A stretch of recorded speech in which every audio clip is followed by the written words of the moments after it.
Ito ang katotohanan, mga kaibigan. Lahat tayo ay mayroong dinadaanan mga problema. Yung iba, maliit. Yung iba naman, malaki. Yung iba naman, kayang-kaya.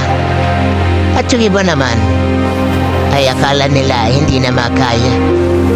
Pero ang totoo, mga kaibigan, walang problema ang ipinahintulot ng Diyos na hindi natin makaya.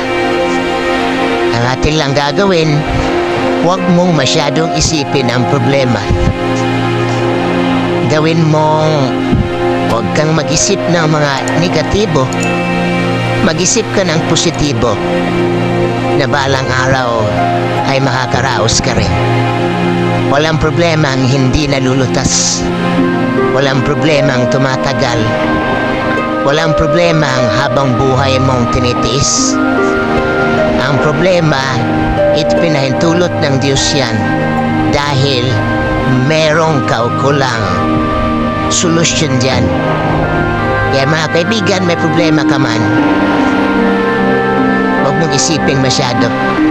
Isipin mo na balang araw makakaraos ka rin dito. Naisipin mo na sa ngayon nagtitiis ka,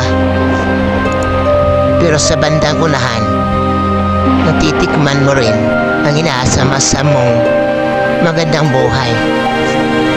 Sa tulong ng Diyos at sa tulong siyempre ng iyong sariling pagsisikap.